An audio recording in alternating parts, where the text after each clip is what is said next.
ಲೋಕಸಭಾ ಚುನಾವಣೆ ಗೆಲ್ಲೋದಕ್ಕೆ ಬಿಜೆಪಿ ಕೂಡ ರಣತಂತ್ರವನ್ನ ರೂಪಿಸ್ತಾ ಇದೆ. ರಾಜ್ಯ ಪ್ರವಾಸಕ್ಕೆ ಅಣಿಯಾಗ್ತಾ ಇದ್ದಾರೆ ರಾಜ್ಯಾಧ್ಯಕ್ಷ ಬಿವೈ ವಿಜೇಂದ್ರ. ರಾಜ್ಯ ಪ್ರವಾಸ ಮಾಡಿ ಪಕ್ಷ ಸಂಘಟನೆಗೆ ಸಿದ್ಧತೆಯನ್ನ ಮಾಡಿಕೊಳ್ತಾ ಇದ್ದಾರೆ.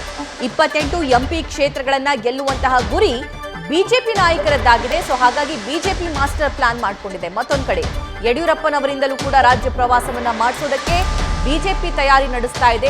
ಯಡಿಯೂರಪ್ಪನವರು ಕೂಡ ಮೊನ್ನೆ ಸ್ಟೇಟ್ಮೆಂಟ್ ಕೊಡ್ತಾ ಇದ್ರು, ನಾನು ಕೂಡ ರಾಜ್ಯ ಪ್ರವಾಸವನ್ನ ಮಾಡ್ತೀನಿ, ಎಲ್ಲ ಲೋಕಸಭಾ ಕ್ಷೇತ್ರಗಳಿಗೆ ಹೋಗ್ತೀನಿ ಅಂತ ಹೇಳಿ. ಈಗ ವಿಜೇಂದ್ರ ಅವರ ಹೆಗಲಿಗೆ ಗುರುತರವಾಗಿರುವಂತಹ ಜವಾಬ್ದಾರಿ ಬಿದ್ದಿದೆ.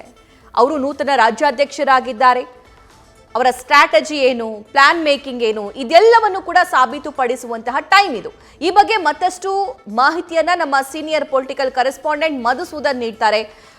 ಮಧು, 28 ಕ್ಷೇತ್ರಗಳಿಗೂ ಕೂಡ ತೆರಳೋದಕ್ಕೆ ಈಗ ವಿಜೇಂದ್ರ ಅವರು ರೆಡಿ ಆಗಿದ್ದಾರಂತೆ. ಹಾಗಾದ್ರೆ ಯಾವೆಲ್ಲ ಅಜೆಂಡಾಗಳೊಂದಿಗೆ ಆಯಾ ಕ್ಷೇತ್ರಗಳಿಗೆ ಹೋಗ್ತಾರೆ, ಏನೆಲ್ಲ ಪ್ಲಾನ್ಸ್ ರೂಪಿಸ್ಕೊಳ್ತಾರೆ?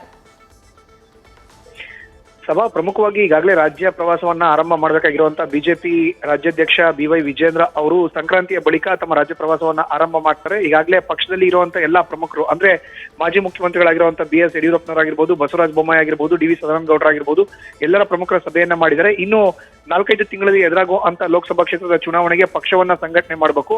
ಈಗ ಏನು ರಾಜ್ಯ ಸಾರ್ವತ್ರಿಕ ವಿಧಾನಸಭಾ ಕ್ಷೇತ್ರದ ಚುನಾವಣೆಯಲ್ಲಿ ಹಿನ್ನಡೆ ಆಗಿದೆ ಪಕ್ಷಕ್ಕೆ, ಅದನ್ನ ಸರಿಪಡಿಸಬೇಕು ಅನ್ನೋ ನಿಟ್ಟಿನಲ್ಲಿ ರಾಜ್ಯದ 28 ಲೋಕಸಭಾ ಕ್ಷೇತ್ರಕ್ಕೆ 28 ಲೋಕಸಭಾ ಕ್ಷೇತ್ರವನ್ನು ಕೂಡ ಗೆಲ್ಬೇಕು ಅನ್ನೋ ನಿಟ್ಟಿನಲ್ಲಿ ಹೈಕಮಾಂಡ್ ನಾಯಕರ ಸೂಚನೆ ಏನೇನ್ ಬರುತ್ತೋ ಅದನ್ನೆಲ್ಲ ಕೂಡ ಅಳವಡಿಕೆ ಮಾಡಿಕೊಂಡು ರಾಜ್ಯ ಪ್ರವಾಸವನ್ನ ಮಾಡ್ಲಿಕ್ಕೆ ಖುದ್ದು ಬಿಜೆಪಿ ರಾಜ್ಯಾಧ್ಯಕ್ಷ ಬಿವೈ ವಿಜೇಂದ್ರ ಮುಂದಾಗ್ತಾ ಇದ್ದಾರೆ. ಈ ನಿಟ್ಟಿನಲ್ಲಿ ಸಂಕ್ರಾಂತಿಯ ಬಳಿಕ ನೇರವಾಗಿ ಅವರು ರಾಜ್ಯ ಪ್ರವಾಸವನ್ನ ಮಾಡ್ತಾರೆ.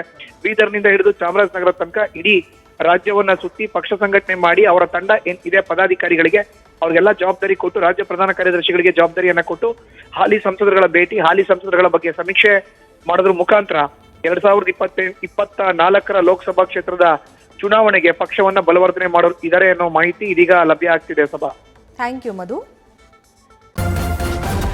ನ್ಯೂಸ್ ಫಸ್ಟ್ ನಿರ್ಭೀತಿಯಿಂದ ನಿಮ್ಮ ಪರವಾಗಿ.